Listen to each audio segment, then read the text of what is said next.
Welcome back to Bitcoin Season 2. I'm Charlie Spears from Blockspace Media. We have a great conversation today. I've got Post Capone coming on, and we're going to kind of cover a lot of the wide-ranging field that is the topic of Bitcoin. I think this may set up particularly well for our conference in Boston next week, November 9th. That is up next, November 9th, next week. It's a Bitcoin scaling conference. We have a lot of the notable folks, notable developers, and people who have proposed scaling ideas and critics of that. So make sure to come check out the website, see if you can come, opnext.dev. But I've got, as I said, Post Capone, one of my favorite Bitcoin anons in the modern Bitcoin discourse. I'll be asking him questions about a range of topics from Ethereum to filtering ordinals and inscriptions, and of course, criticisms or comments he has on the Bitcoin soft fork discussions, notably OpCat. Bitcoin Season 2 is brought to you by Botanix. Botanix Labs is pioneering a new direction for DeFi with the first EVM L2 running on Bitcoin that's built to be forward secure, decentralized, and share gas fees generated by the network with users. See the future of DeFi at Botanix, botanixlabs.xyz. So without further ado, let me bring up Post. Welcome to Bitcoin Season 2, Post. Hey, Charlie, thanks. I appreciate you having me on. Yeah, I mean, you're coming back. I think I pulled you in really quickly to help me wrap my head around BitVM like half a year ago. So I'm glad to have you back. Yeah, and we did the interview with Linus as well. Yeah, we did. Yeah, you and me. That was crazy because that was like 48 hours after the BitVM paper dropped.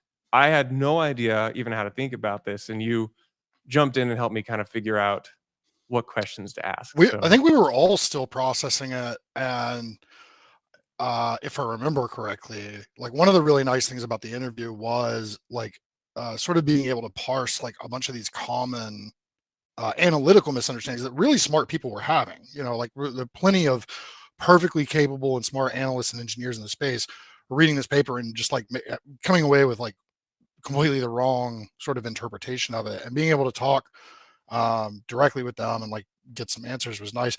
It's the socio-political atmosphere around it has evolved a lot since then. Oh man, but it's an absolute shit show right now. But what's funny is like anytime there's like a new topic or idea in Bitcoin, you're kind of one of the first people to chime in on this and immediately take the information that exists and kind of follow it to its end conclusion. I feel like that's been a pretty common theme for you. Like you just kind of get nerd sniped by new ideas and topics in Bitcoin. Is that kind of how you like navigate through what you think about? I am easily nerd snipeable. This is a correct statement. I think like I just really like my roots with regards to like working in the space, not just merely like exposure to the asset class or anything like that, but working the space, the roots are as an analyst and a researcher anyway. And a decent amount of that is like to my own necessity or my own interest, but also professionally. And so I guess there's like maybe a little bit of a learned discipline there. I don't know. I think that the skill set that comes with analyzing it is something that like plenty of people have, but I don't want to like self-aggrandize here too much. I'm like trying to figure out how to say it without. Part of the thing is like for our conversation, I've like lined up a bunch of tweets, which is like, okay, let's just go through these and see where Post has been like unbelievably right, like Babe Ruth calling a shot, and then we get to see that he kind of predicted a while ago. So I mean, be a little bit self-aggrandizing right now. Yeah, don't make the pedestal too big because I'll fall off of it. And one of these will be horribly wrong and it'll go terribly bad. Excuse me, sorry. So look, I think that people in general have a little bit too much of there's a specific word for the type of bias, but like they want a particular outcome from the analysis that they do. Like they have a sense of tribalism, or they have an exposure bias, or like there's something about the way they're analyzing it that really makes them want the outcome of the analysis that they're doing to be a certain way. And so everything from like, sort of the everything from the shitcoin influencer all the way up to like Dan Robertson level, you have these like biases that manifest in people's analysis.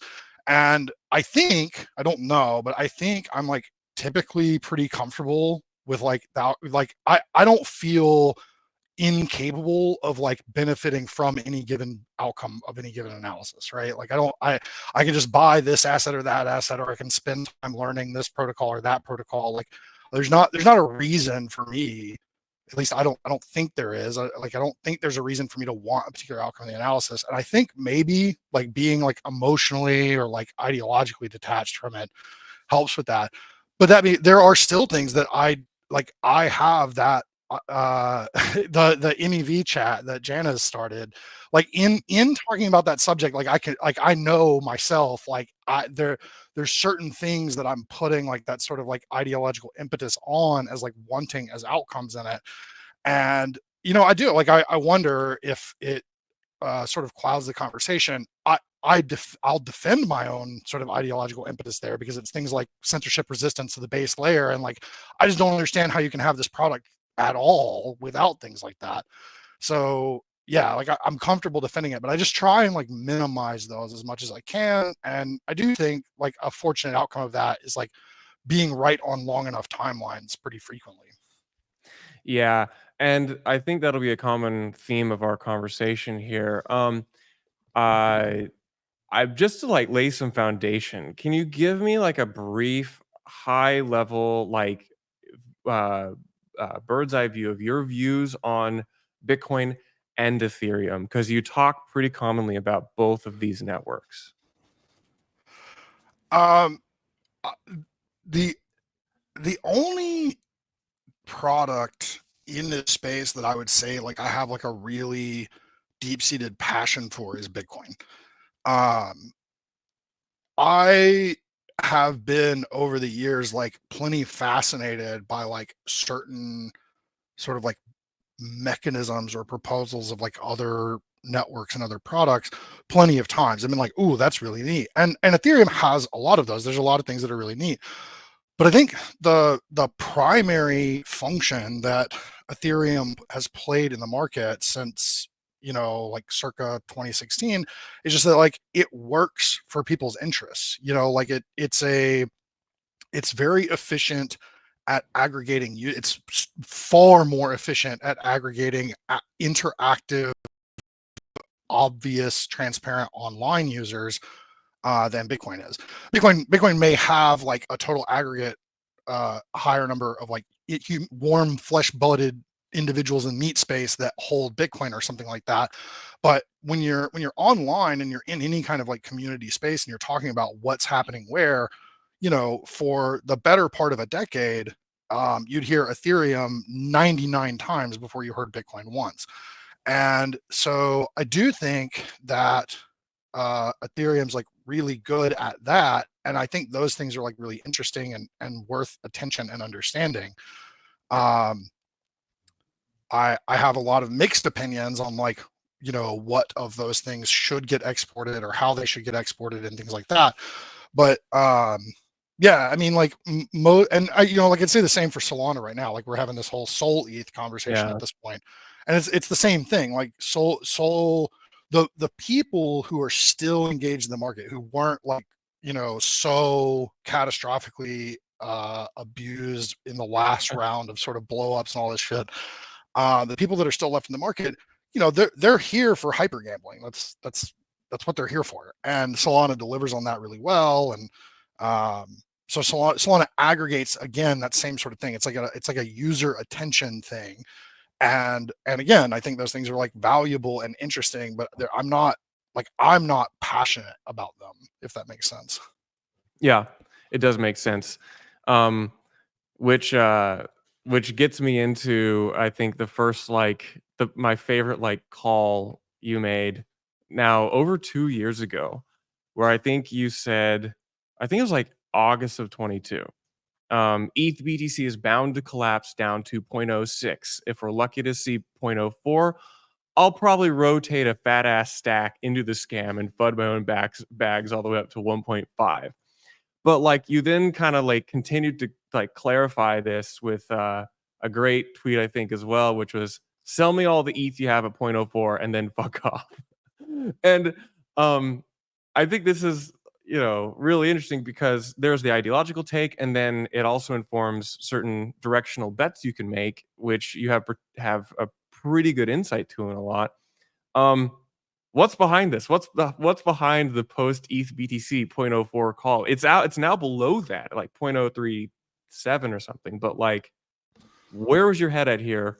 Why did you? What was your reasoning?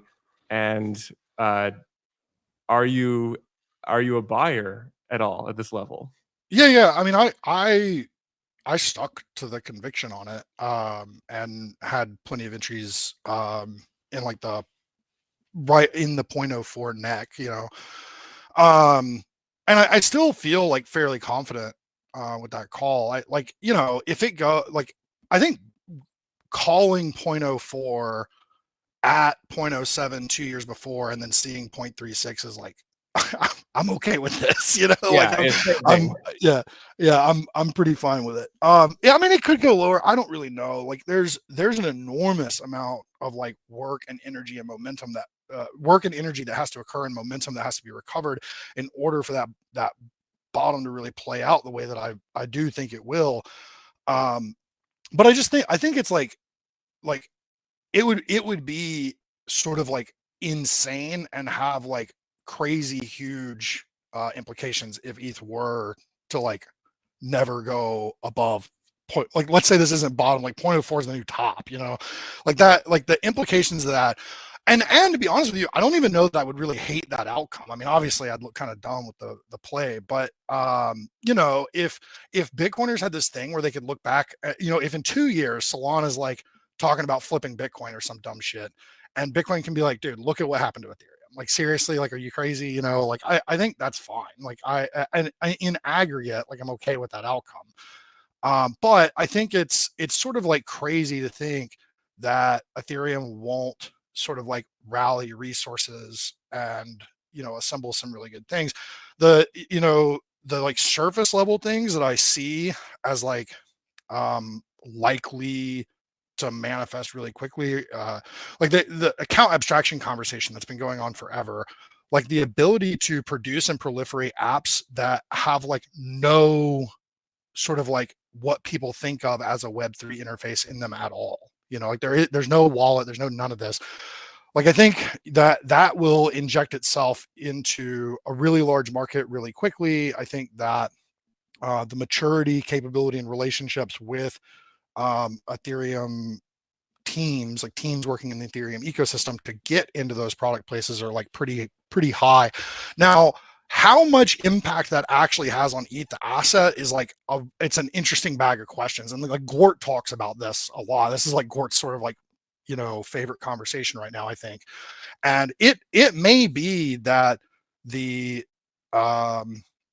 economics that surround the Ethereum execution environment and how they factor into ETH the asset they might be insufficient to like really do like some crazy numbers. But I think as a ratio, like if we're just talking about the ETH BTC ratio or something like that, you'll see it show up there. And the 1.5 that I said in that tweet is a typo, just to be clear. It's 0.15 that I think is the likely outcome. 0.15 would be like where you start flirting with flipping type numbers, you know? Yeah, and that's where like the whole caveats of like we're just kind of like spitballing this conversation from the hip here, like just like capture this moment in time of like where your head's at, where my head's at. Like, I mean, I guess the other follow-up is like, what was your reasoning behind this? Was this because you saw waning or flagging like interest in ETH? Was this a directional builder thesis? Like right now, I could tell ETH vibes were getting much lower, you know, a while ago, but now we seem to be in full blown like disillusionment territory over on ETH. Like it was that informative of this call, or were there other factors? I don't know. Why did you think this? There was a huge sense of like demand and necessity of the market for cheaper execution. Um, the the there's always going to be like a subset of actors who like, you know, transaction fees be damned, like they're gonna get into the casino and play the game. But the vast majority of sort of like voices in the herd were like really insistent on these low execution fees. And the uh, the ETH roll up in infrastructure has this like problem where it's the liquidity fragmentation issue. I think most people are pretty familiar with it, but the way it plays out is ecosystems have to compete in sort of like beats for attention, right? So like, you know, Starknet needs some kind of interesting application, and then Base needs some interesting application, and then Tyco needs some interesting application. And for users to move around these ecosystems is like kind of complicated and janky and weird. And so even if you can get the low execution rate there, having like a homogenous execution environment, something like Solana or something like that, that's like really cheap and people can just sort of freely move around in, is just going to be like more efficient at winning that interest in that market.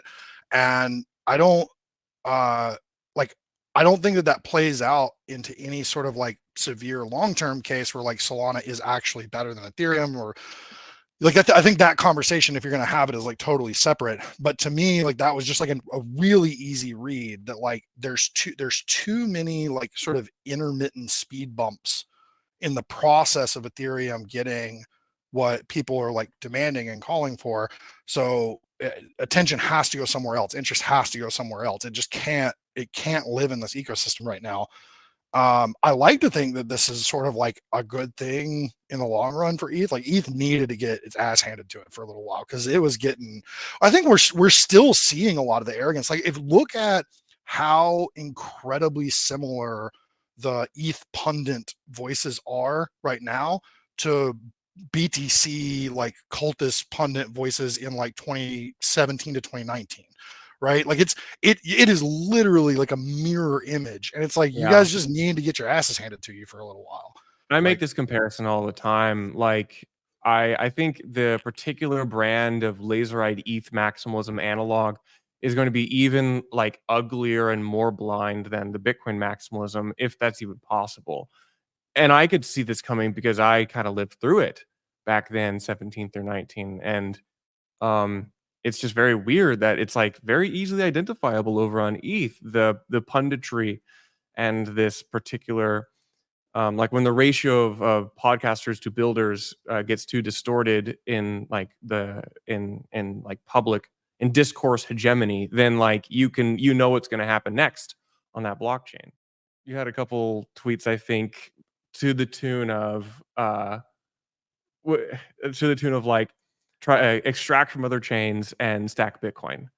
Um, I think you had one like a year or so ago, which is like you call yourself a Bitcoiner and you're not like taking from other chains and bringing that bank back home to Bitcoin. Like, I think me being really public with that started with a conversation. It was one of those like Adult Swim drunk on Twitter Spaces kind of yeah, nights with I Shinobi. love those. Yeah, And I was talking shit to somebody in that Twitter space about that right there. I was like, if I had it my way, every Bitcoiner would just like be pillaging these other chains and stealing money from them and just bringing it back onto Bitcoin or something like that. And I like sort of just chose to run with that as like a persona flag for a little while. yeah, And I don't really disagree with it, but it was mainly because I thought it was funny. And I do absolutely think that sort of if the world were actually such that like public open Bitcoin figures were the smart kids in the room, then you would see not everyone doing that necessarily, but you'd see more of that. Now, interestingly, I do think there are a lot of there's a shitload of people like that. I know a lot of them that I've known in this space for a really long time. They you're never going to see them on Twitter. You know, like they could not give a shit less about being public or having public conversations or anything like that. But they do, like they look at altcoin and shitcoin markets, however you want to categorize them, as opportunities to increase Bitcoin holdings. And it's like, it's a sane, efficient, and realistic way to like interact with the rest of the market. And it removes a lot of the like weird tribalist culty bigotry kind of elements that are, you don't have to like, you know, develop some sort of legitimate, sort of well fleshed out bull case for every product. You know, like you just have to accept that like the products exist and people are going to interact with them. And I've said several times, and I'll stick to it, that like, you know, it's not necessarily like investing in new tech. It's just like realizing that people, like, for it's a crude way to put it, but people are dumb, and they're going to fall for these sales pitches, and you're just front running the dumbness. You know, like that's it. And yeah, like I again, like I said, I don't disagree with. I wouldn't have like ran with it for as long as I did if I actually disagreed with it. But it was mainly because I thought it was funny, and like maybe it's worth some people hearing. Like maybe for the Bitcoin maximalists, like maybe it is worth sort of like waving it a little bit and being like, you guys are really dumb. You know, like there's if you legit and like the other thing I've said, and this is one I do actually believe, Bitcoin itself inherently and as a necessity asserts the notion of free markets and free exchange of value. Like there's no justification or rationalization of Bitcoin without a full blown commitment to free market and free exchange of value. And so if you accept those things, then like the idea that like other people can't make their own money or other people can't sell their own products, regardless of the qualifications of those products morally or ethically, is like crazy. Like it I don't know. It just like, it doesn't fit. This tees up perfectly into a series of questions here, and I think I'll tie it back to it. And again, a tweet you made, which I think is underappreciated, and actually it mirrors my own first tweet about ordinals, where I tweeted about Satoshi Dice, and you said Satoshi Dice was always a legitimate use, and updates to standardness policy had nothing to do with its eventual irrelevance.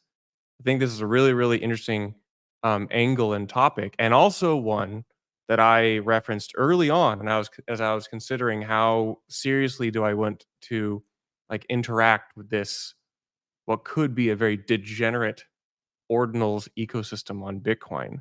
Um, Explain this to me. First of all, what is Satoshi Dice? What is legitimate use case? Why? And why did standards policy have nothing to do with its irrelevance? Um, well, I mean, Satoshi Dice was just like it was like a really primitive programmatic sort of gambling game that you could play with Bitcoin, and it, it did have like a pretty serious flash in the pan sense of interest. It was like most of the If I, transactions on Bitcoin in like 11 or 12, I forget, but it was like the majority of the yeah, transactions, and it was making it kind of expensive for the first time ever. right, yeah. So it was the first thing to drive fee revenues, which I think is like the interesting analytical bit about it, and the way that, you know, a subset of users responded to it driving fee revenues was like, you know, identical to what we saw with responses to Ord and BRC20 and runes and all these things, you know, where it was like, you know, this is parasitic and it's a scam, and you know it needs to be blocked and all these things. And there were, it would be incorrect to say that there weren't standardness updates that took place to counter it. But pragmatically speaking, what really ran it out of gas was, you know, Voorhees exited it. Fireduck had nothing to do with it anymore. Like it just, and it just didn't grow. It didn't change. It didn't do anything new.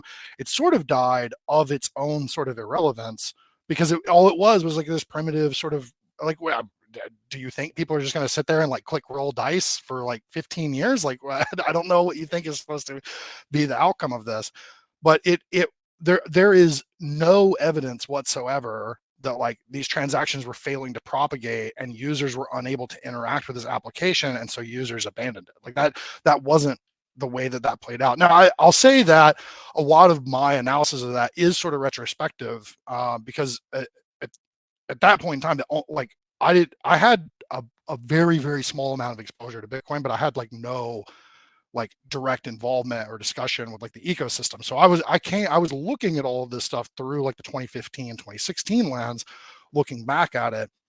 And I'll say at the time, I had far more sympathy with opinions of like Luke Dash and people like that than I do today, right?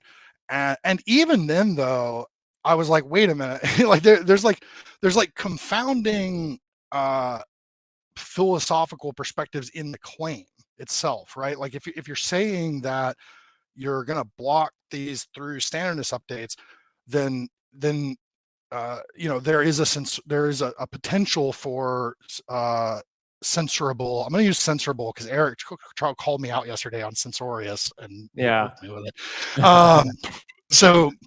So there's like a potential for censorship in the relay layer that like precludes the protocol. And I actually I forget who I was having this conversation with, but it was somebody really respectable. It wasn't Luke, but it was like somebody in that sphere around that time.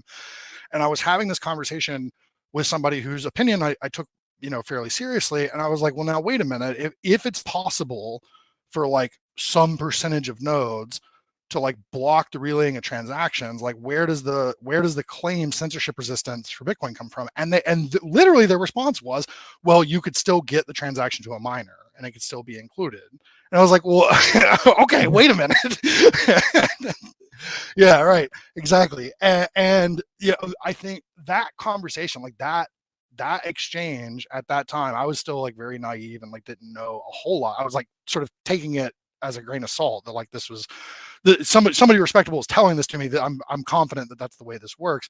And then you fast forward 8 years, I guess, or whatever, or 7 years, and you're sitting there and you're like, damn it, guys, like how have we not figured this out yet? But yeah, like so, like I don't. It's not that there weren't standardness policy updates that people can point to and be like, oh look, like here's like this merge to Bitcoin and here's how it corresponds with Satoshi Dice coming to a close. But like if you really look at what happened, and like I've talked to Fireduck quite a bit. He has another project that he works on. I don't really care to shill any alt networks or anything, but he has another project that he works on that I just like stumbled into because a friend of mine was like, hey, there's this cool thing going on. And I was like, holy shit, the Fireduck guy's here, and have talked to him a lot. And I mean, like, he'll tell you, other people who use the application will tell you, you can sort of look at the evolution of the narrative surrounding it, and Voorhees' interaction with it, I think, is really telling. It just sort of died off. Like it was not, there was no like somebody put an end to it. That wasn't the way it played out.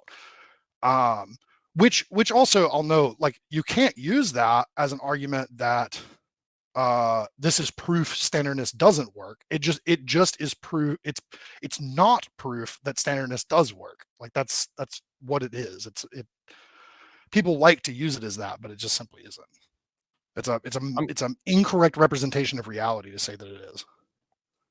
Yeah, I'm gonna kind of poke you a little bit more in this direction. Like, if you can just continue to try to explain why, because I said this before we hit record, but like I don't feel like there's many good succinct explanations about why it does not make sense to try to filter these dirty JPEGs and ordinals type transactions. Can you try to like package this for me or the listener? Sure. Yeah. The best way to understand it without asking somebody to like violate their ideological convictions or whatever, the best way to understand it is to first look at it through the lens of censorship. And that is not this is a big mistake that a lot of people on the what I call the orange couch side make.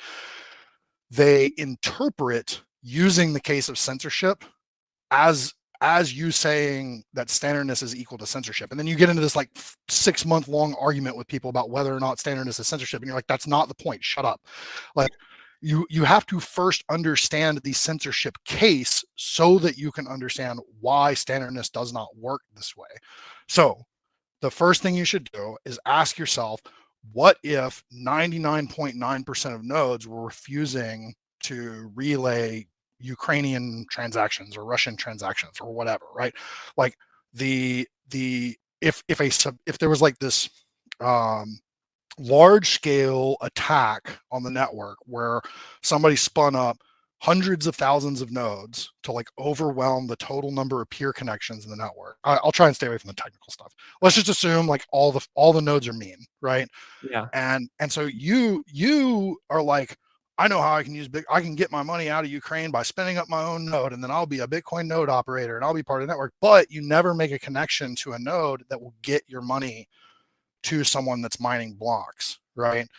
Or even if you're mining your own blocks, they won't propagate your block, like they won't build on top of your block, they won't share your block. You're being like really heavily censored. Well, the option that you would have is to take the transaction that you want to include and put it in a text message or an email or any messaging format you want, with a high fee. Presumably you're going to need to like convince the miner to include it, but you need to contact the miner directly out of band without going through the network. And if you email this miner and you say, I need to get this money out of Ukraine, if the miner's getting enough money for it, and especially if the miner's not in a jurisdiction that gives a flying fuck what's going on in Ukraine, then the miner's going to include it. And this is the crux of the argument for why Bitcoin is so discernibly censorship resistant. Now there's a conversation we could get into about whether or not that's like tangible and real or things like that. But Yeah. this is how you would build an argument for like convincing someone that Bitcoin is extremely censorship resistant. And if this is true, if Bitcoin really is this censorship resistant and can do these great and wonderful things that make it so powerful for an individual, regardless of how hostile the world is to them, to their perspectives, then it must also be true that you cannot prevent things like ordinals, because they'll just figure out a way. Like, first off, there's this whole other chapter of this conversation where you talk about exactly how difficult it would be to actually stop these transactions propagating in the network, which it turns out it's near impossible to stop. But I think the first thing to understand is, how do you make a case for Bitcoin censorship resistance? And then if you have made that case, which I think you can very easily make that case, then it's like a necessity that it must be true that standardness doesn't work this way. And that's, again, I want to reiterate this for any possible Orange Couch maximalists that might be listening. That's not saying that standardness is censorship. That's saying that standardness does not work as a form of market control because of the censorship case. That is a very, very good way to package that post. Lord knows you've kicked this horse dead for 2 years. Yeah, we're working our way into the third, baby. They'll yeah, get I it know. eventually. Yeah. I think it's just gonna keep going on and on. Also on the topic of ordinals, this is a small little a small little topic, but I do want to bring up a tweet which I thought was interesting on the witness discount, because I thought this was actually I had to learn a lot more about Bitcoin as I considered the risk ordinals or inscriptions arbitrary data might pose to my understanding of what I think Bitcoin is. And one of my concerns was in the fact that part of your transaction, part of the block, is priced differently. It receives you might call it a discount. Cypher calls it the other part of the transaction data, an increase or premium. But like there have been some people who said, okay, well, maybe something we could consider is to remove the witness discount in Bitcoin blocks. And you had a comment which said the witness discount is intended to incentivize consuming inputs over creating outputs. Ordinals incentivizes managing large numbers of outputs, imparting exogenous value, which justifies smaller outputs than might normally be expected. Removing the witness discount exacerbates that. Can you Correct. flesh that out a little bit more for me? So a popular fear mongering statement with regard to ordinals might be, and is in some cases, might be something like it blows the UTXO set up. It makes this gigantic UTXO set, which is, it's more resource consuming, which, I mean, if you're running Bitcoin Core, which the vast majority of people are, is like, it's a true statement, right? Like, you have to duplicate a portion of the transaction set into what we call the UTXO set. So you've got like all these transactions stored, and then you also have all these the unspent transaction sets stored. And especially if you're running on something like a Raspberry Pi or something like that, the total resources available can make this like kind of like the UTX. I think the UTXO set right now is it's big. Like, it's like 10 It's gigs. pretty big. Yeah, it's gotten Yeah. bigger. So yeah, like, so you can imagine, like, if you're on a device that like in total has 32 gigs, right? 10 gigs of that being the UTXO set is like a lot. I mean, even if you're on a 500 gig, 10 gigs is still like a not inconsiderable amount of data. Like, I would, if I only had 500 gigs of space, I would think before downloading a 10 gigabyte game, like, do I actually, like, do I really want that?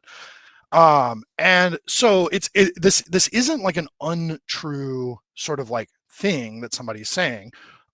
But the sort of like the lunacy of combining this with removing the witness discount is in the so witness data is on the input side of the transaction. When you are creating a transaction, you spend some inputs to create some outputs, right?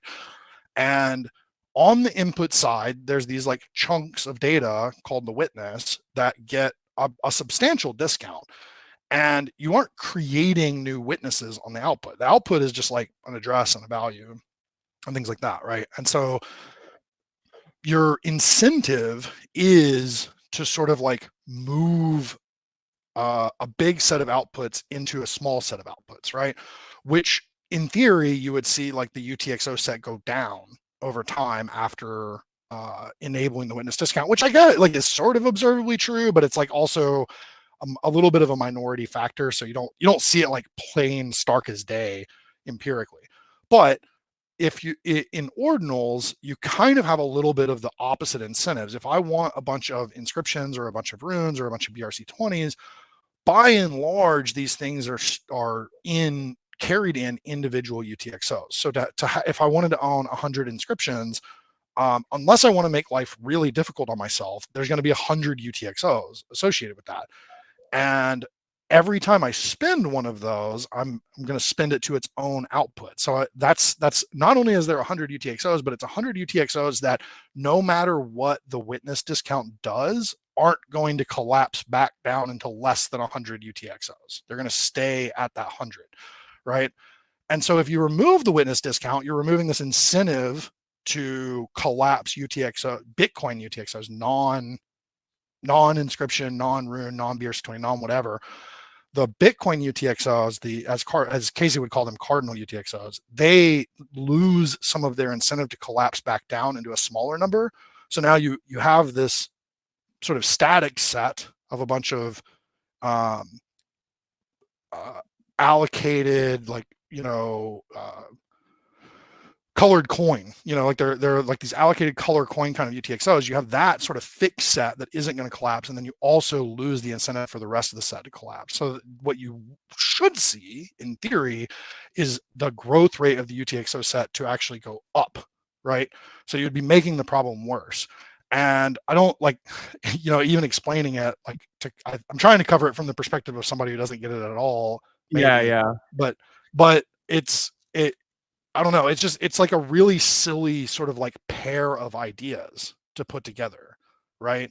If you think that there's a problem with the amount of resources that these applications are introducing into node operators, then you should not want to remove the witness discount, because removing the witness discount in theory should exacerbate that problem. Now, I happen to for a number of reasons, I disagree that it's a problem. I disagree, like there's so many like sort of silly things in this notion, but if you're going to assume these things, then the outcome has to be that the witness discount is an imperative. That's really well put. I don't. This is like I'm glad you explained this to me, because I don't hear this topic talked about enough, and I just want to like grab that, clip that explanation, and put it over here for whenever inevitably someone comes and says, "What do you think about this topic?" So yeah, Voskuhl, I don't know if I'm saying his name correctly. Eric Voskuhl. Eric Voskuhl, yeah. So Voskuhl had an interesting conversation recently. He's doing a lot of like hype around libBitcoin, because he's ready for a new version release, and he's really excited about it, and he's getting like really crazy good benchmarks on like what his sync times and things like that are on different machines. And there was sort of an interesting conversation that occurred with him and some people on Twitter. And and there's a high degree of crossover between the people engaged in those conversations and the people who might like FUD the UTXO set sort of situation, or talk about removing the witness discount and things like this. And it was kind of funny to watch, because one of the points that Eric was trying to make, and he was being a little bit I think sort of deliberately opaque about the methodology. Like he was kind of having fun with the conversation. Yeah, but he got me to like log back into the Slack and be like, okay, how does this work? Yeah, what are you doing? Yeah, right. But I think if you like think about it for a couple of seconds, it sort of it intuits itself, like it makes sense. So basically what Eric was saying was that the UTXO set growing cannot possibly be an issue, because there's no such thing as a UTXO set, which one is a very funny way to address this, because it's playing this game that Luke likes to play, where Luke will say things as like absolute truths, and you're like, well, wait a minute, that's not like, if you're like looking at it and you're like, that's not true, and then you realize that what Luke means is that from the perspective of his node, like if he's looking at the network through his node, then it is this way, and you're like, oh, okay, okay, Luke, like I get it. It's kind of a dick move. Luke makes sense if you realize that he's talking as if he's a node. Right. Yeah. So Eric kind of pulled this same sort of game on them. He was like, well, fudding the UTXO set blowing up doesn't make any sense, because there's no such thing as a UTXO set. And of course, everyone's like, what are you talking about, Eric? Of course there's a UTXO set. And what Eric meant by that was that at least in his sort of current working mode for libBitcoin, there is not a UTXO set. There is a transaction set, and transactions are flagged as spent or unspent. And all you need is an ability to quickly look up a transaction from the complete set. You don't need to duplicate the transaction out into this other data set called the UTXO set. You just need a way to search through the whole UTXO set and efficiently find transactions and check flags and things like this. And there's we don't have to get too far, but there's hash graphs and tables and things that you can use to do this. And it was really like, I got a really good kick out of watching Eric have this conversation, because like he was he's telling you there's no UTXO set, you're freaking out because of course there is, and a lot of people are like completely missing the beat, that what Eric is telling you is that in his way of indexing the blockchain, there is no UTXO set, and there's no necessity for one. And so the UTXO set blowing up and getting very big can't possibly be an issue. And it was, I don't know, it was really kind of funny to watch. And it speaks to another point that I think is under discussed. Like maybe it's under discussed because people who know it just know it and it's like a fact. But a lot of the things that we talk about when we talk about like resource exhaustion with nodes, there are certainly things that do not fall into this category, but a lot of things have to do with sort of like bad design decisions in Bitcoin Core. They're not inherently true to like any given like theoretical implementation. You could solve them. it would take significant changes to the way Bitcoin Core is implemented, and like nobody wants to do that because it's a huge mess to do anything with Bitcoin Core, and much less re-architect it. And that's why you get BTCD and libBitcoin and Bitcoin. Like that's why you get all these other alternative clients, because if somebody, the type of person who is convinced that they want to spend their time solving the litany of sort of like poor design decisions and inefficiencies in Bitcoin Core, they're going to be smart enough to realize that they will do this much faster and much more efficiently on their own, working on their own project. Whether or not that project will ever sort of like realize any use, that's like a whole separate set of concerns, I guess. But I asked this question to Portland Hoddle with my episode with him about his thoughts on alternative client implementations besides core. Do you have any thoughts on that topic? He it could be one where you have to be a little political sometimes, but you're pretty candid in your views. sure, yeah. I philosophically am a client diversity maximalist. I think more client diversity is like it's actually like somewhat necessary if you play certain sort of like cases out, especially to the edges. Like okay, so the really really simple one, I think like most people could probably understand pretty easily, is what if there were some sort of like critical in-memory error. And when I say in memory, I just mean like, the literally like the RAM in your computer, right? Like that you can sort of exploit the way that math is done in the RAM of your computer, and you can come out with really crazy outcomes, sort of like the inflation bug from 2010 or whatever, right? Yeah. So which, if I remember correctly, that's exactly what that was. It was an in-memory error that somebody was able to get 1 billion Bitcoin out of a transaction because they could play with the way that the numbers were executed in memory. And if you had, so first off, something like that is implementation specific. That's not necessarily protocol specific. If you could literally like transpose the same code just from one language to another language, and you would maybe get new possible in-memory exploits, and you would remove existing ones, right? So you just get a different set of bugs. The bugs can become different.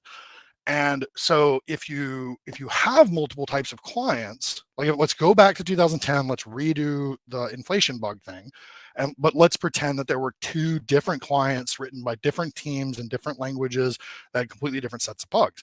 The inflation bug would have only occurred on half the nodes in the network.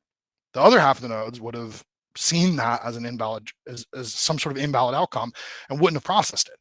And so you'd have now that situation, like it wound up being handled like, I guess, more or less elegantly. So it's not like, oh my god, things would have been so much better in that particular scenario, but you could maybe see in future scenarios how small bugs or errors and things like that can sort of be corrected for, in the sense that you don't have to like stop production of new blocks, rewind to an old block, anything like that. All you have to do is say those nodes are right and these nodes are wrong. And in the case of these types of bugs, it's going to be like a really clear decision, like which one is right and which one is wrong. Like I don't think there's going to be like weird political debates about can you guys stop trading type stuff, Yeah. So yeah, so I think client diversity is like almost sort of a necessity if you think about it in that light. But that being said, I completely acknowledge that it adds like an enormous amount of overhead and resource allocation and time, especially when it comes to activating forks and things like this, that you can't necessarily expect these teams to be able to afford and participate in.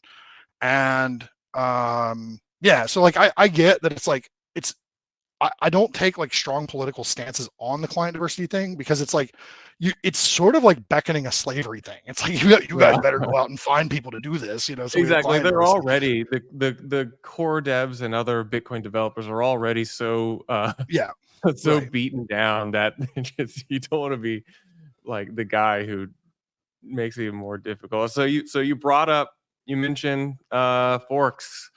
I guess it's time to go there. I guess first let's talk about where's your head at on the current soft fork discussion overall?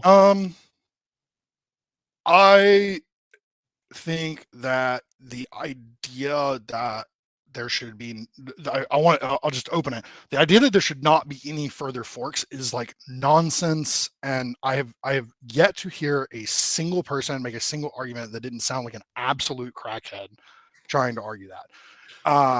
And come at me with whatever orange couch influencer you want. They're all crazy. Like it is absolute lunacy to suggest that they're like, the don't touch it, it works fine philosophy is like catastrophically broken for like such a large number of reasons. It's not even funny.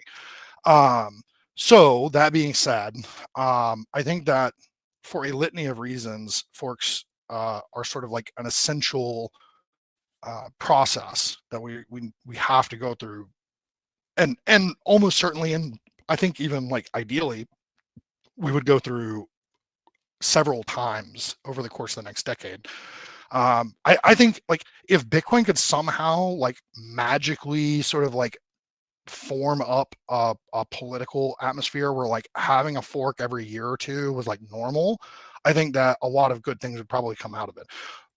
Could there be mistakes? Could you see somebody like politically inclined, like, induce like some kind of like catastrophically bad fork, win some weird politics war? Sure. I think you just wind up with 2 Bitcoins and like, whatever, it's an airdrop. I don't care. We'll figure out how to get the right one to win. Yeah, forks don't scare me. I think we need them. There's like a long list of reasons. And I've never been like really obsessed over which fork, right? Like whether CTV, APO, CAT, like I think covenants are directionally correct, right? I think that just the notion, right? Like a covenant is a way to add sophistication to the way that coins are locked, so that you can create more sophisticated agreements on coins, which turns into contracts, which turns into applications, right? So I think that like, again, covenants are directionally correct. Like that's the most succinct way to put it. I don't really care which covenant. Like I personally, I think CTV is like the categorically the best option we've seen. Like, I think it does the most with the least. It's the most interesting. It's really simple in like happy path conditions. It's very clean. Like I like a lot of things about CTV. That being said, like I think maybe of all the covenant enabling soft fork proposals, CAT might be my least favorite. And I feel pretty alone in that perspective. Yeah, well, this is my thing. This is one of the reasons I wanted to get you on here before we do our conference in a week and a half. But like, I talk about it like do you agree with me that there are very few remaining good cat critics? Yeah. Yeah. And why think, why is that? well, It's not because it's not because there aren't good criticisms against cat. Like, there's a bunch of things going on here. Yeah, most people just suck at making arguments. Like, I mean, just like it's a thing in life. Like people really are like they're not proficient in developing the underworkings of an opinion, right? They're really good at having an opinion and telling you what it is. They're not very good at like constructing the rationale for an opinion. And you see this in politics, you see this in sports, you see this in everything. You see it in economics for sure. Like, I mean, so many people like don't understand so many things. To an extent, myself included. There's so many things people don't understand about economics that like you like to be an adult in the world or anything, even pretending to be an adult in the world. You sort of have to have these opinions that are like horribly immature. in the sense that you can't construct a rationale around them. And so people just suck at making opinions. So yeah, big, like life comment there. People just suck at making opinions. But I think you see that in things like Cat and stuff like that. Like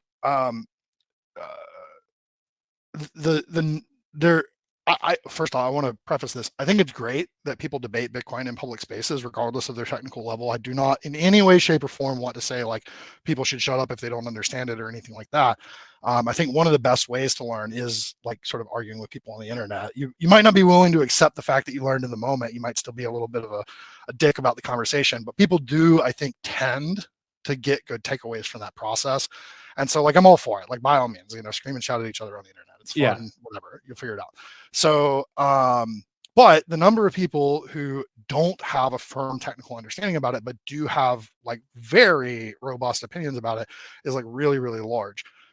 And even with people who do have a technical understanding, the degree of technical understanding and the takeaway from the technical understanding is like sort of pliable or subjective enough that you can get like really difficult to understand opinions regardless of whether they're well-founded or not. Does that make sense? Like maybe maybe it's well-founded, maybe it's not, but like it's difficult to understand what this opinion is even really about. So with that in mind, I see this a lot in blockchain technical conversations at large, not just Bitcoin. And I think that in Cat, what we have right now, well, I'll say how I think that plays out.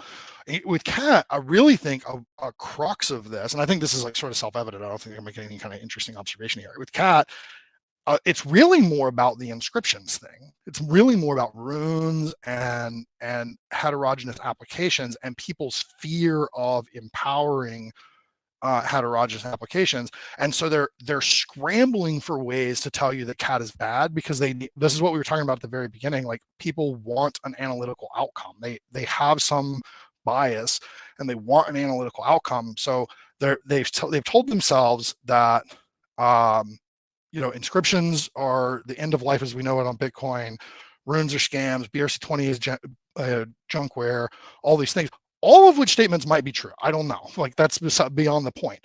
But they have those biases, and from those biases, they determine the only reason you want Cat is to like empower these applications. So we have to figure out why Cat is bad, and so you just get this like vomit of like a bunch of terrible takes on why Cat is bad because they can't really sit down and analyze it in any kind of like good way because they're stuck needing this outcome where you want to suppress these applications. My thing with Cat, I don't really give a shit about suppressing the applications, right? Like it doesn't. I think if you pay for the block space, it's yours. Like I could love or hate what you're doing with it. Perhaps the point of Bitcoin is that I'm supposed to hate what you're doing with the block space you buy. Like maybe that's the point. And so though I think that there are systemic risks that can and do emerge from really highly iterative application development spaces, right? We see this in other net. We see, and it's not necessarily that the applications are good or bad or malicious or contributory or parasitic or any. You're not qualifying the applications so much as you're saying that the sort of bubbling soup of the application layer puts off a smell. You know what I mean? Like it just does a thing to the network, and in Ethereum, we saw like this sort of like heavy regime of MEV that led to numerous points of high degrees of influence over the outcomes of finality, right? Like the ability to finalize the chain. There's sort of like 3 or 4 individual actors who each unilaterally could decide, fairly significant potent outcomes for the chain. And this is a problem. This is how censorship happens, right? And censorship resistance is sort of like a core sort of pillar. And it is ideological, but it's like I don't see how you make any of the none of the engineering overhead and the technical complexity, the cost, any of these things make any sense if you don't have these sort of like pillars and the pillars are the justifications for decentralization, trustlessness, censorship resistance, things like that. So if you don't have censorship resistance, I don't see what it is you're doing really exactly. Like there's so many better ways that you could just do silly internet money if you didn't need that. And so, yeah, so like when I look at it, I'm like, okay, I don't really care what the applications are doing. I care about sort of like the smell that gets put off from them. And I think that if you have very high degrees of expressivity, or general, I'm going to use the term generalized compute here, and shout out to shout out to the people who hate that. Verification of generalized compute, guys. Yeah. Yeah, but if you have things like this in Bitcoin, what you get is like a really roiling application layer, which a lot of people will look at and be like, well, why don't you want that? Why don't you want the Cambrian explosion? Why don't you want like crazy innovation on Bitcoin? Why don't you want the boiling soup? And it's like, well, it puts off a smell, man. I don't know. Like it does things to the ecosystem that are corrosive to the like underlying sort of assurances that the network is supposed to have as like goals or promises, right? And yeah, so I think that constraining the application space is principally a good idea for those reasons, right? And so I think cat, while covenants are directionally correct, within the set of directionally correct things which are covenants, cat is sort of directionally, it's so much less directionally correct that it kind of becomes directionally incorrect a little bit. And and the reason for that is this generalized, this high expressivity generalized compute kind of thing, which again, like that's not the most precise way to discuss cat, but the number of ways that you can use the like core primitives that you get from cat is like really, really, really large. And there's augments to that too, like maybe the ways that you use it are like sort of too cumbersome, like they're too long of scripts, they take up too much weight in a block, and so like they're not economically viable to see the like degree of the outcomes that you saw in other networks with regards to the impact that applications have on the network. But I still think like it creates them more so than other things. And so like I don't know, I just like I think that like Yudi and Eric, the wizards at large, like I think they're pretty correct to like lock onto cat and be like, this is like fairly agreeable to many developers, and it's memeable, and it's productizable, and it's all these things. And so like this is like a thing we can work with. This is like a wagon we can work with. But uh like I don't know, if you were to grant these other qualities to something else, I think you'd get there are better technical decisions, I think, than cat. Cat, I think the decision for cat is largely like momentum oriented, I guess. And I don't Yeah. know, like Do I you just think think it's it's not. because do you think it's because I think many people would say this, including like probably most cat proponents who aren't a part of the Taproot Wizards themselves would probably say something like, um, "It's cat because we can't gain momentum with any of these other covenant proposals." Do Yeah, you think and that's why? um I'm unconvinced that covers it. But I will say, if what you think is that if you, from your perspective, are convinced that like CTV failed and cannot be recovered, that none of the other proposals have enough to them to work, then it makes some sense. Like I don't think that bastioning cat is like an irrational, insane perspective. Like I don't think that at all. Um, I just think it's like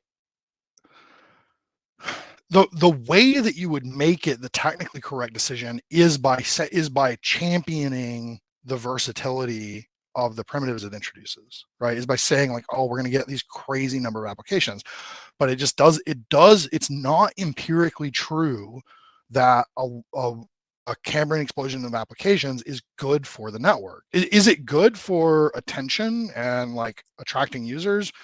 Like we were saying earlier, I think Ethereum and Solana are really good at aggregating user interest, right? They're I think sort of demonstrably not that great at protecting the like underlying principles of why you would do a peer-to-peer permissionless decentralized network cryptographically secure blockchain network like this. They're demonstrably not as good as Bitcoin is at like sort of the reasons for that. But they are good at aggregating user interest. So if the only thing you give a shit about is aggregating user interest and like the outcomes don't matter on like infinite time spans. Like if Bitcoin's dead in 2 years, that's not the point. The point is we got a bunch of people to use Bitcoin today. Then sure, yeah, like go full great script restoration. Put 64-bit multiplication in, put opcat in, expand it, blow the block size up, like do all the things, right? If that's your perspective, then you would say I don't care about the and I do like that's a little bit of the I don't want to put words in anybody's mouth or accuse anybody of having any kind of agenda or opinion or anything like that. But what I do see, like when people talk about the centralization of template construction in mining, right? And they throw that as like, well, if mining is going to be centralized, then we might as well do these other things. Okay, well, what I hear you saying is that what we should do is gigabyte blocks, all the like every opcode imaginable. The BFV angle. Well, because the network's going to blow up and eat itself in 2 years anyway. So what we just need to aggregate as much user interest today as possible and not give a shit about the long-term implications of it. And you're using this sort of like is it an unfortunate reality that this thing exists? Yeah, sure. But I guess I disagree that it's like an irreversible state, right? Like, I think various points of centralization are likely to ebb and flow over time. Right now, they're like, it's inarguable to me. Like it's way too centralized. It's way too prone to influence, and we have like an enormous amount of work in front of us if we expect that to get better.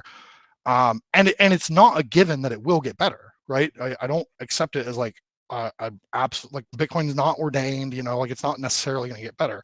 But I just really, there's something about like throwing that in as an argument case justification for why, the nihilism, taking that and producing a form of nihilism where you're like, okay, well, there's no argument against cat because this other thing. Like, I don't, that is a breed of nihilism that I just can't get behind.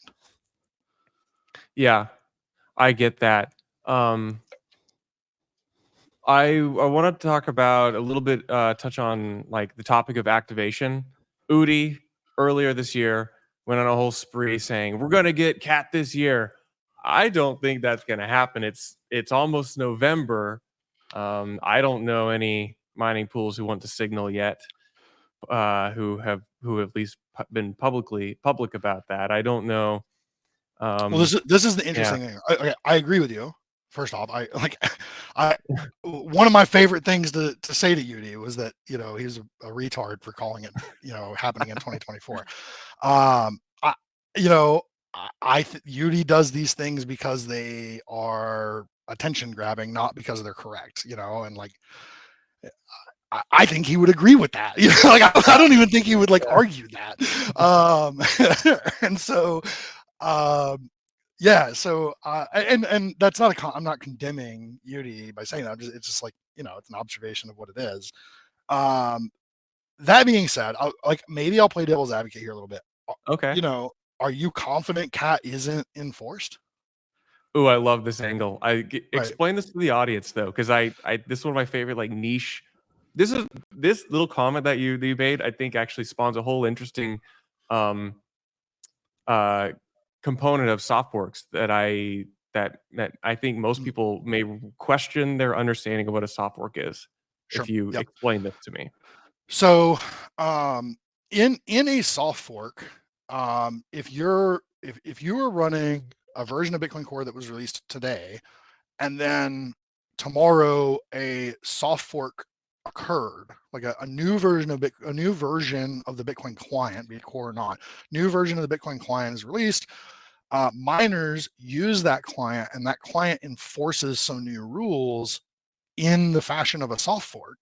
Your node would still work, and it would be fine. And unless you were looking very, very carefully at what was happening with your node, you might not ever know that the soft fork occurred at all, right?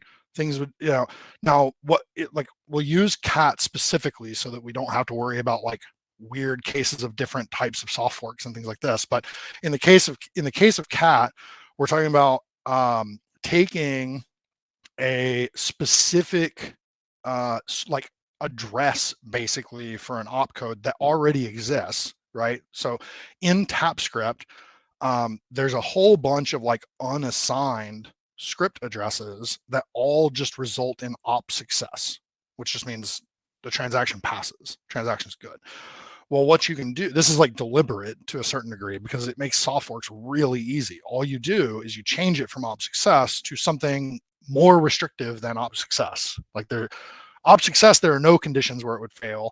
So if I add in something that creates a condition where the transaction would fail, then from an unupdated node's perspective, it's just op success and the transaction always passes. And then it becomes the discretion of the updated nodes to determine whether or not that op success from the perspective of the unupdated node passes because it's instead opcat or something else, right? So it is entirely possible for a miner. Let's use like a really far right-hand side of the chart kind of circumstance. The miners could trade out, you know, I don't know, op 192 in TapScript. They could trade this out for like some kind of secret opcode, like only they know about, you know, that only they know the rules for like how it can or can't be spent. And they could use that like for their own, you know, we don't have to dig into like what the application is or why, but like just sort of accept it for what it is, like super secret miner verification thing.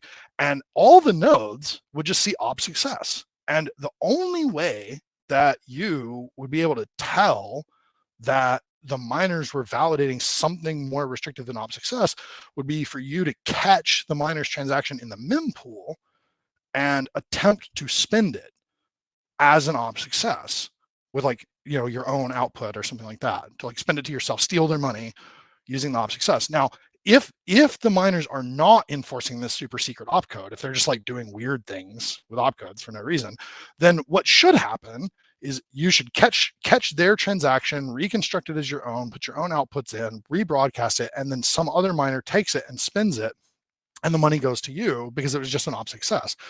Well, if for some reason that transaction just like can't make it into a block, right? Like your little game that you played with the miner, if that transaction wouldn't make it into a block, then what that would tell you is that almost certainly the miners are enforcing some kind of rule on that opcode that is more restrictive than op success, but you would never know it unless you did that.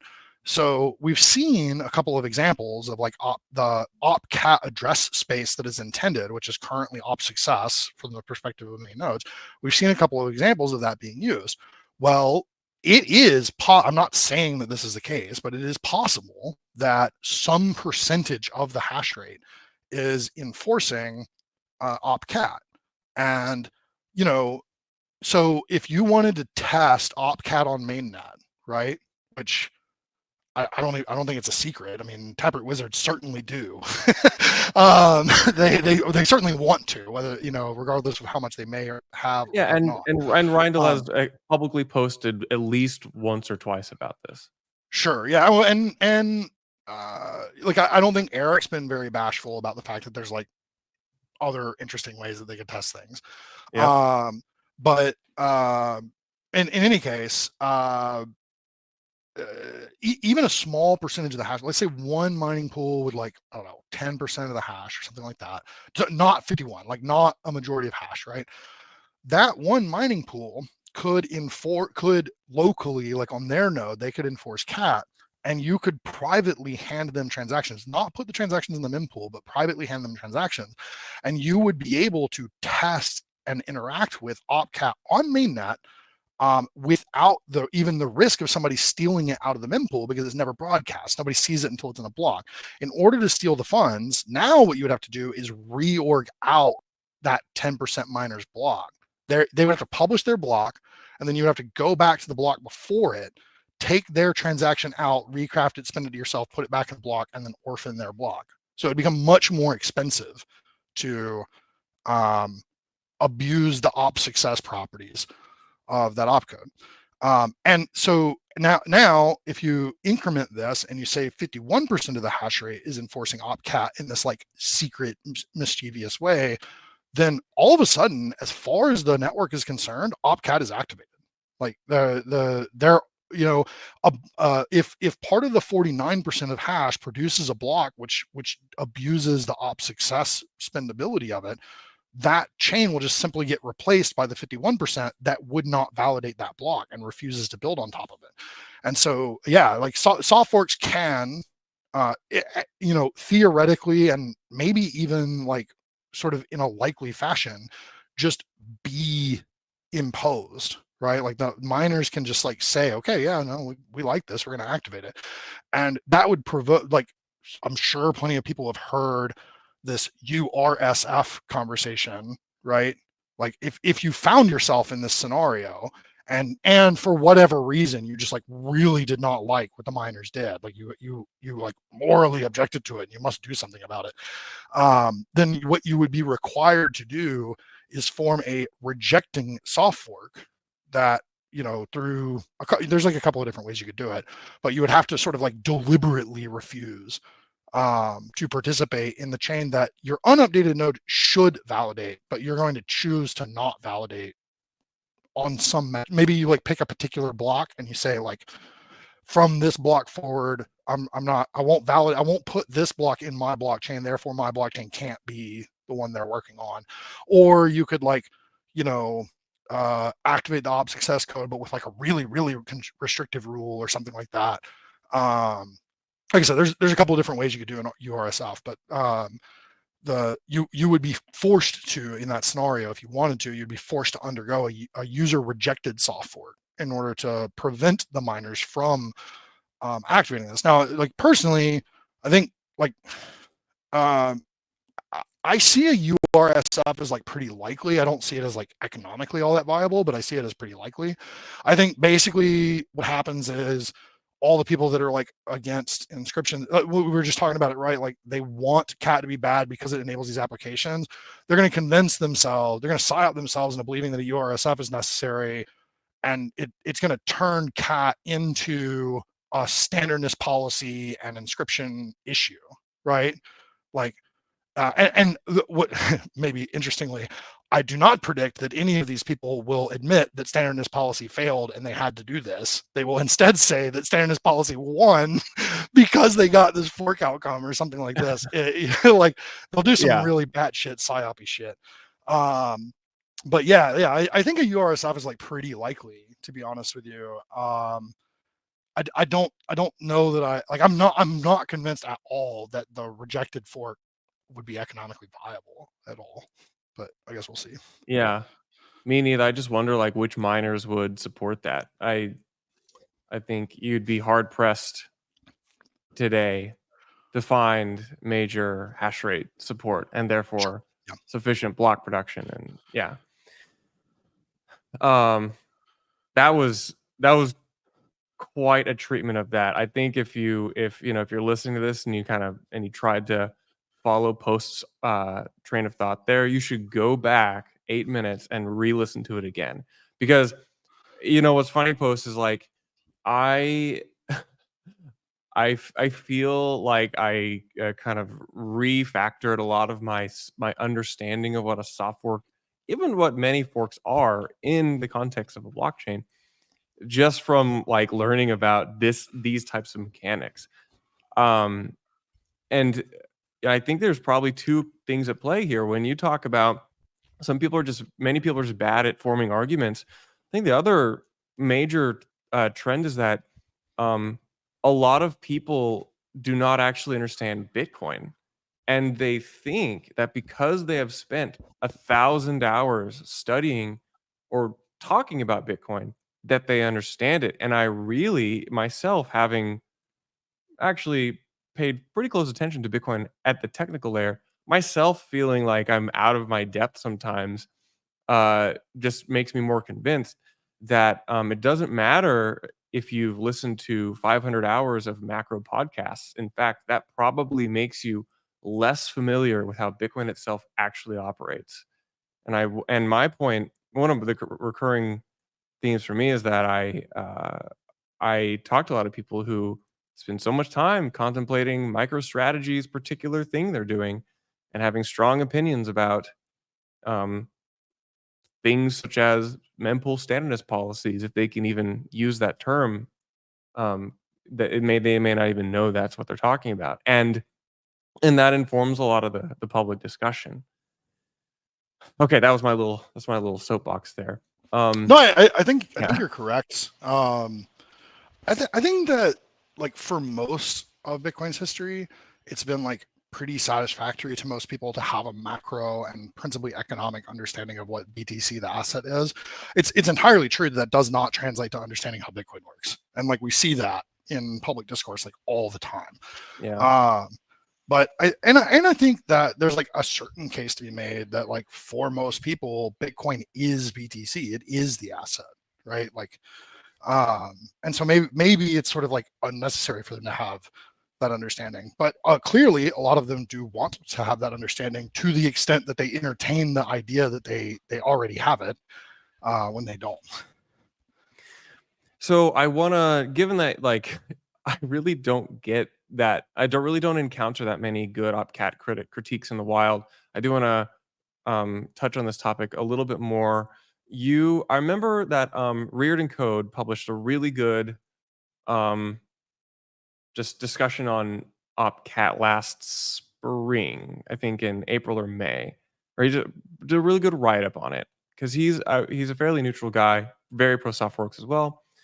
Um, and I remember I don't know if this like conversation happened privately or if it was semi-private, semi-public, but you and him and maybe some other people were talking about like risks of cat being too expressive as it pertains to certain a AMM type constructs. And we're going to assume that both of you think AMMs are probably not that desirable. I think you're probably more strongly opinionated on that than he. Um, I forget exactly the details here because I didn't fully form this question, but I do want to talk about this. And recently, in the past couple months, I think he actually kind of came around and said, I think Post is probably right about this. What was this topic, if you remember, and can you explain it for me?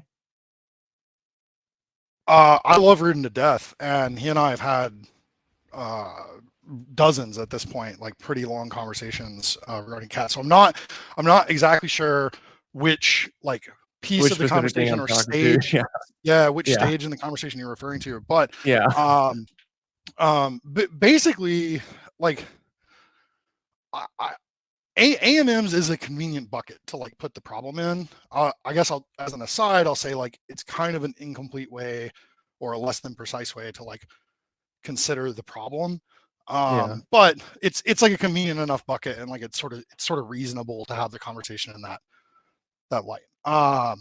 So AMMs introduce probably the most toxic characteristics of the ecosystem in a number of different ways. One of those ways sort of is in the thing I was just talking about where AMMs isn't really precise enough. And then another one is like maybe specific to AMMs, and like AMMs is precise enough. So the latter, the AMMs is precise enough part, you could kind of, again, I'll go back to Gort's thing. Gort talks a lot about like the role AMMs play and like what they incentivize and what they most strongly sort of reward as behaviors in the ecosystem. It's like, it's sort of the low float, high FDV, long tail issuance. You hear Kobe talk about this a lot too. Yeah. If you listen to those neck of the woods, like it's not really like there's very little economic productivity. It's not like sustainable economic models. They're sort of great for the casino application, which clearly a lot of people like, but they're not really great for the notion of like finance, right? Like if you're trying to have like a serious conversation about financializing blockchain or adding finance to blockchain execution, they're like sort of terrible in that regard. So then the other one where they're maybe AMM's not precise enough, but we'll roll with it. Is they introduce these like forms of MEV, sandwiching, certain modes of arbitrage, things like this, that are they have really complicated consequences for the network, right? Now, like use Ethereum as a case study.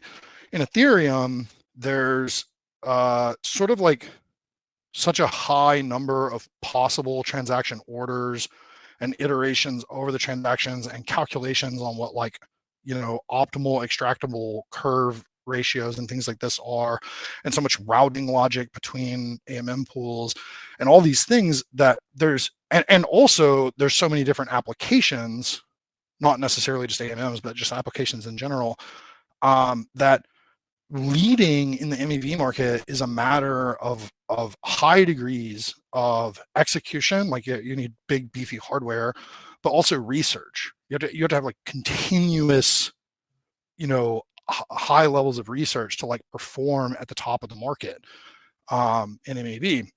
And this creates like, a scenario where you're sort of guaranteeing that there's going to be one best MEV practitioner.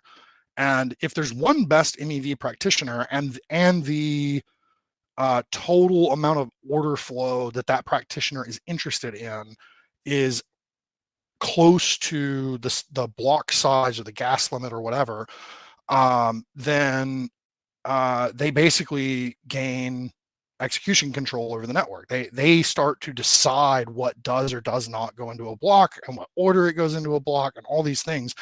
And this is one of the, when we were talking about earlier, there's like, a small number of actors who each unilaterally have like high degrees of control over the finality periods in Ethereum.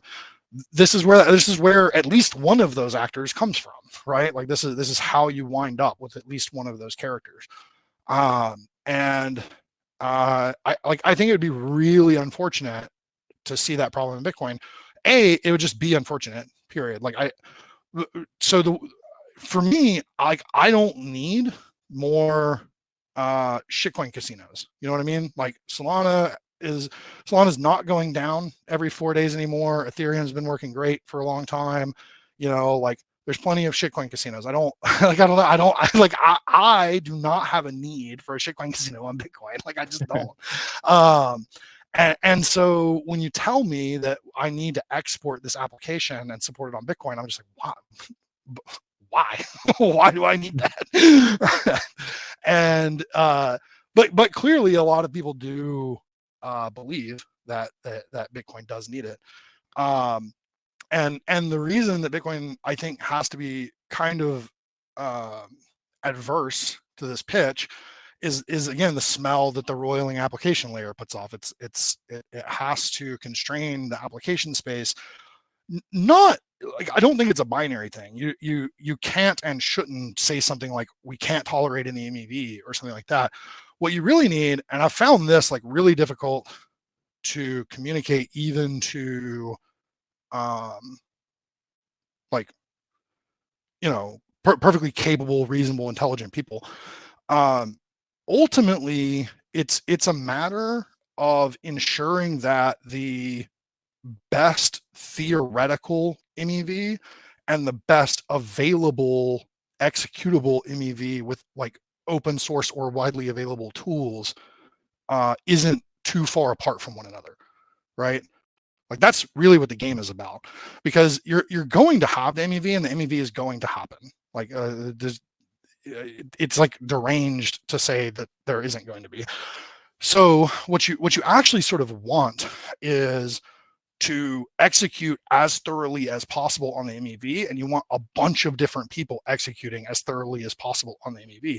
And what that turns into is it's just like another piece in the mining stack. Like it's not necessarily a service provided by somebody else. It's just another piece in the mining stack. And when you're a miner, you run this code and you do this thing, and you extract this value. And there's plenty of people who are going to have the the intuitively reasonable opinion that like, oh my God, how would you condone miners doing that to use it? Well, like the problem is it's going to happen, like that's the issue, is that it's going to happen. And if miners don't execute on it, then they underperform in the market of miners and they wind up losing their job to one miner. And now all of a sudden you just have one person producing blocks, which is like the whole problem. If you can solve the user end, the user perspective, like protect users from MEV, like that's great, that's fine. But unfortunately, the way that people solve this usually is things like private RPCs, where you would send your transaction directly to one miner, and that one miner would be responsible for getting your transaction into a block. And that way, and you would just sort of like be trusting that miner that they wouldn't MEV you or allow MEV to occur to you. And that necessitates a premium, right? Because that miner at least needs to be able to compete with the guy who is extracting the MEV. And so either that premium is above or below the market value of the MEV that would occur. If it's above the market value, then the miner with the private RPC gains control of the network. And if it's below the market value, then the miner with doing the MEV gets control of the network. So these aren't solutions. These are not fixes. The fix is and really can only possibly be to democratize the tools that extract the MEV. And if you introduce really highly sophisticated forms of MEV, or even if you introduce too many different modes of MEV all at once, then the widely available tools that you ship to miners and get them to include in their stack underperform the best theoretical tools. And so somebody's going to get the best theoretical tools and they're going to win the network again.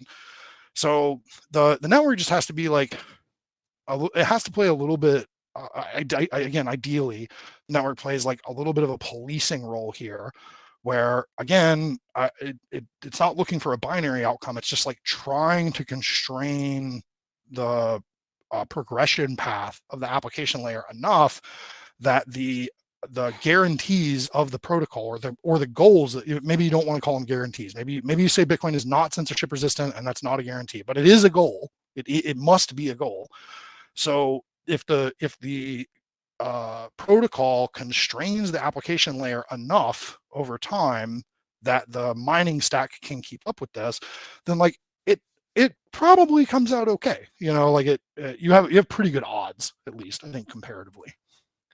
You did enough treatment on MEV, which was my last topic, and I think it might be very appropriate to like wrap it up with this tweet, which does kind of summarize what you just said, which is, quote, "The reality is that MEV is just a fancy blockchain boogeyman for shit that happens in every market everywhere.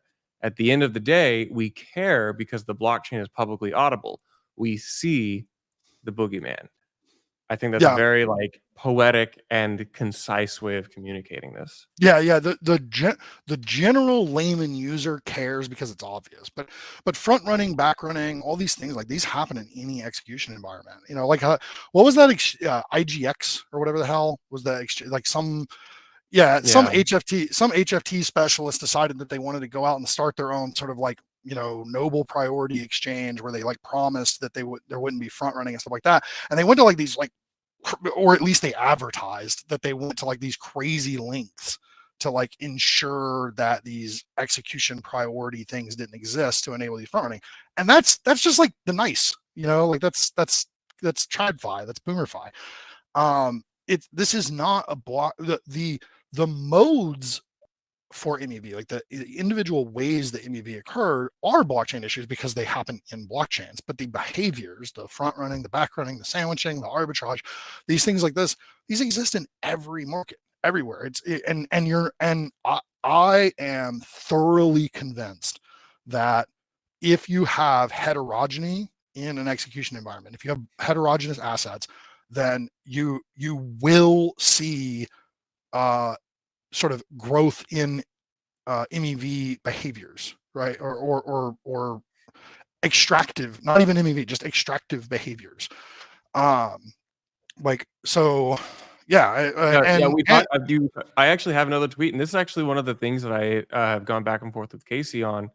Casey, who created Ordinals and Runes, when you introduce, not that he invented putting different assets on Bitcoin, but rather, Sure. he is Popularized. he's the guy who the masses followed.